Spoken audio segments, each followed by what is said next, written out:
कर्म करने के लिए बाध्य करती है।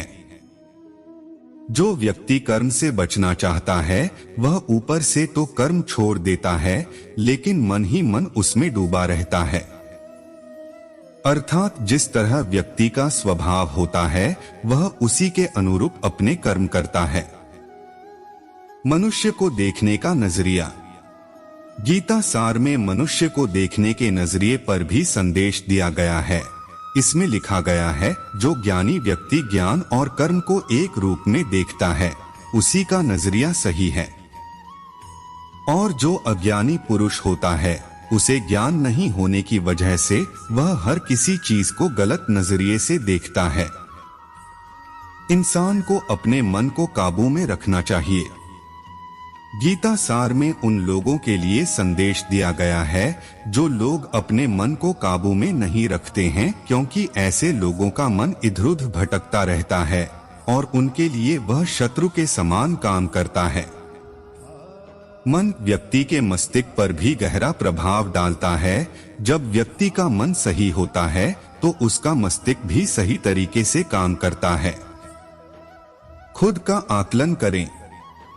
गीता सार में यह भी उपदेश दिया गया है कि मनुष्य को पहले खुद का आकलन करना चाहिए और खुद की क्षमता को जानना चाहिए, क्योंकि मनुष्य को अपने आत्मज्ञान की तलवार से काटकर अपने हृदय से अज्ञान के संदेह को अलग कर देना चाहिए। जब तक मनुष्य खुद के बारे में नहीं जानेगा तब तक उसका उद्धार नहीं हो सकता है। मनुष्य को खुद पर विश्वास करना चाहिए। श्रीमद् भगवद गीता में श्री कृष्ण ने उपदेश दिया है कि हर मनुष्य को खुद पर पूरा भरोसा रखना चाहिए, क्योंकि जो लोग खुद पर भरोसा करते हैं वह निश्चय ही सफलता हासिल करते हैं। वही इंसान जैसा विश्वास करता है वह वैसा ही बन जाता है। अच्छे कर्म करें और फल की इच्छा ना करें। जो लोग कर्म नहीं करते और पहले से ही परिणाम के बारे में सोचते हैं, ऐसे लोगों के लिए गीता सार का यह उपदेश बड़ी सीख देने वाला है। इसमें श्री कृष्ण ने कहा है कि इंसान को अपने अच्छे कर्म करते रहना चाहिए और यह नहीं सोचना चाहिए कि इसका क्या परिणाम होगा, क्योंकि कर्म का फल हर इंसान को मिलता है। इसलिए इंसान को इस तरह की चिंता को अपने मन में जगह नहीं देनी चाहिए कि उसके कर्म का फल क्या होगा या फिर किसी काम को करने के बाद वह खुश रहेंगे या नहीं।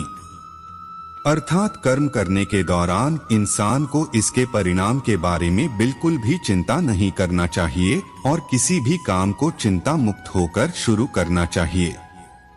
मनुष्य की इंद्रियों का संयम ही कर्म और ज्ञान का निचोड़ है। जाहिर है कि मनुष्य के सुख और दुख में मन की स्थिति एक जैसी नहीं रहती है। सुख में मनुष्य ज्यादा उत्साहित हो जाता है और दुख में वह बेकाबू हो जाता है। इसलिए सुख और दुख दोनों में ही मनुष्य के मन की समान स्थिति हो, इसे योग ही कहा जाता है। वहीं जब मनुष्य सभी सांसारिक इच्छाओं का त्याग करके बिना फल की इच्छा के कोई काम करता है तो उस समय वह मनुष्य योग में स्थित कहलाता है।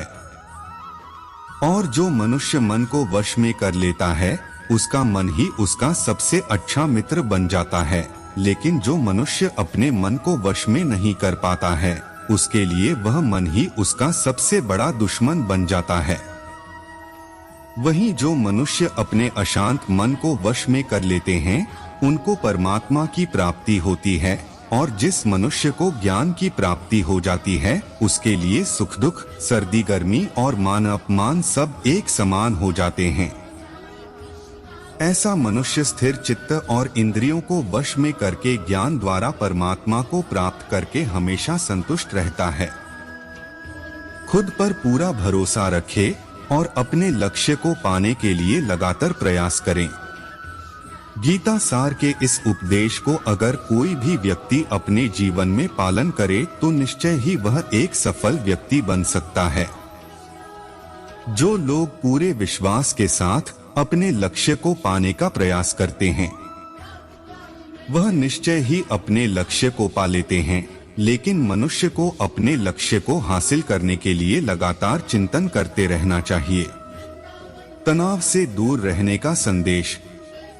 भगवान श्री कृष्ण ने गीता सार में कहा है कि लोगों को तनाव से दूर रहना चाहिए क्योंकि तनाव इंसान को सफल होने से रोकता है। अपना काम को प्राथमिकता दें और इसे पहले करें। श्रीमद्भगवत गीता में श्री कृष्ण ने यह उपदेश दिया है कि अपने काम को पहले प्राथमिकता दें और पहले अपने काम को पूरा करने की कोशिश करें, तभी दूसरे का काम करें, क्योंकि जो लोग पहले अपने काम को नहीं करते और दूसरे का काम करते रहते हैं, वे लोग अक्सर परेशान रहते हैं। लोक में जितने देवता हैं, सब एक ही भगवान की विभूतियां हैं। श्रीमद् भगवत गीता में भगवान श्री कृष्ण ने यह भी उपदेश, श्री कृष्णा उपदेश दिया है कि सब एक ही भगवान की विभूतियां हैं। जो लोग भगवान के अलग अलग रूपों की पूजा करते हैं और उनकी अलग अलग शक्तियों में भरोसा रखते हैं, ऐसे लोगों के लिए यह जान लेना बेहद जरूरी है कि सभी एक ही भगवान की विभूतियां हैं। मनुष्य के अच्छे गुण और अवगुण भगवान की शक्ति के ही रूप हैं।